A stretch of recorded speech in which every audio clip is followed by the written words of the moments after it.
O Livro dos Espíritos. Introdução ao estudo da doutrina espírita. Parte 7. Sétima, para muitas pessoas, a oposição das corporações científicas é, se não uma prova, ao menos uma forte presunção contrária. Não somos daqueles que apregoam, aqui, contra os sábios, porque não queremos que digam que somos imprudentes, temo-los, ao contrário, em grande estima e ficaríamos muito honrados de contarmos-nos entre eles. Mas sua opinião não poderia ser, em todas as circunstâncias, um julgamento irrevogável. Quando a ciência tira suas conclusões da observação material dos fatos, apreciando-os e explicando-os, o campo está aberto às conjecturas, cada um constrói seu sistema que quer fazer prevalecer e sustenta-o com empenho. Não vemos, todos os dias, as opiniões mais divergentes sucessivamente preconizadas e rejeitadas, umas vezes rebatidas como erros absurdos, depois proclamadas como verdades incontestáveis. Os fatos, eis o verdadeiro critério de nossos julgamentos, o argumento sem réplica. Na ausência de fatos, a dúvida é a opinião do prudente. Para as coisas evidentes, a opinião dos sábios é digna de fé, porque eles as conhecem mais e melhor que o vulgo, mas em fatos novos, em coisas desconhecidas, sua maneira de ver é sempre hipotética, porque não são, mais que os outros, isentos de preconceitos. Diria mesmo que o sábio pode ter mais preconceito que qualquer outro, por uma propensão natural que o leva a sujeitar tudo ao ponto de vista de sua especialidade. O matemático não vê prova que não seja em uma demonstração algébrica, o químico reporta tudo à ação dos elementos, e assim por diante.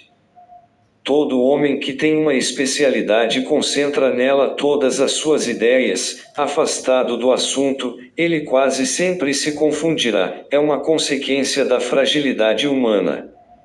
Eu consultaria, portanto, de bom grado e com toda a confiança um químico sobre uma questão de análise, um físico sobre o poder elétrico, um mecânico sobre uma força motriz, mas eles me permitirão, sem que isso venha ferir a estima que lhes devo por sua especialização, não terem mesmo a conta sua opinião negativa no que tange ao espiritismo, mais que teria do julgamento de um arquiteto sobre uma questão de música. As ciências comuns apoiam-se nas propriedades da matéria que pode ser experimentada e manipulada a nosso grado. Os fenômenos espíritas repousam sobre a ação de inteligências que têm vontade própria e nos provam a cada instante que não estão aí por nosso capricho. As observações não podem ser feitas da mesma maneira, requerem condições especiais e outro ponto de partida, querer submetê-las aos nossos procedimentos ordinários de investigação é estabelecer analogias que não existem. A ciência, propriamente dita, é, como ciência, incompetente para se pronunciar sobre a questão do espiritismo. Ela não tem se ocupado disso e seu julgamento, qualquer que seja ele, favorável ou não teria nenhum peso. O espiritismo é o resultado de uma convicção pessoal que os sábios podem ter como indivíduos, abstração feita de sua qualidade de sábios. Mas querer deferir a questão à ciência vale tanto quanto decidir sobre a existência da alma em uma assembleia de físicos ou de astrônomos. Com efeito, o espiritismo trata da existência da alma e de seu estado após a morte. Ora, é soberanamente ilógico pensar que um homem deva ser um grande psicólogo porque é um grande matemático ou um grande anatomista. O anatomista, dissecando o corpo humano, pode procurar a alma e, porque não a encontra com seu bisturi, como se encontrasse um nervo, ou porque não a viu evolar-se como um gás, conclui que ela não existe, pois pauta-se pelo ponto de vista exclusivamente material. Daí resulta que ele tem razão contra a opinião universal. Não? Vê-se, portanto, que o espiritismo não é da alçada da ciência. Quando as crenças espíritas estiverem difundidas, quando forem aceitas pelas massas, e a julgar pela rapidez com que se propagam, esse tempo não deve estar muito distante, acontecerá com elas o que ocorre com todas as ideias novas que têm encontrado oposição, os sábios se renderão à evidência. Aceitarão, individualmente, pela força das circunstâncias. Até lá, é inoportuno afastá-los de seus trabalhos especiais, para constrangê-los a se ocupar de uma coisa estranha que não está em suas atribuições nem nos seus programas. Enquanto isso, os que, sem um estudo prévio e aprofundado da matéria, pronunciam-se por negativas e troção dos que não concordam com seu parecer, esquecendo-se de que isso tem ocorrido com a maior parte das grandes descobertas que honram a humanidade, expõem-se a ver seus nomes aumentarem a lista dos ilustres negadores das ideias novas, inscritos ao lado dos membros da douta Assembleia que, em 1752, recebeu com risos a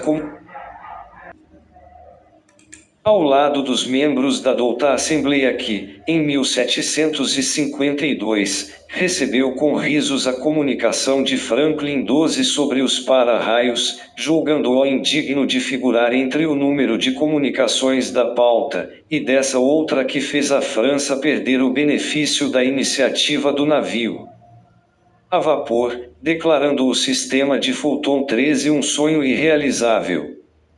Essas eram as questões de sua alçada. Se, portanto, essas assembleias, que contavam com a elite dos sábios do mundo, receberam com zombaria e sarcasmo as ideias que não compreendiam, ideias que, alguns anos mais tarde, deveriam revolucionar a ciência, os costumes e a indústria, como esperar que uma questão estranha a seus trabalhos obtenha maior aceitação? Os erros de alguns, lamentáveis para sua memória, não poderiam tirar-lhes os títulos pelos quais adquirirão o nosso respeito. Mas será mesmo necessário um diploma oficial para se ter bom senso e será que, fora das esferas acadêmicas, haja apenas tolos e imbecis? Que se ponha os olhos sobre os adeptos da doutrina espírita, para ver se dentre eles só encontramos ignorantes e seu número imenso de homens de mérito que a abraça permite relegá-la à fileira das crenças valgues.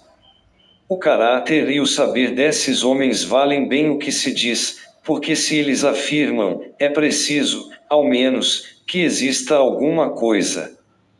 Repetimos que, se os fatos de que nos ocupamos estivessem reduzidos aos movimentos mecânicos dos corpos, a investigação da causa física desse fenômeno voltaria ao domínio da ciência.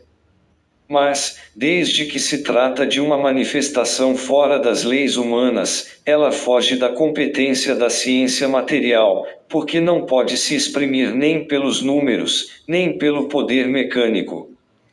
Quando surge um fato novo que não é da alçada de nenhuma ciência conhecida, o sábio, para estudá-lo, deve fazer abstração de sua ciência e aceitar que isso é para ele um estudo novo, o qual não deve ser feito com ideias preconcebidas.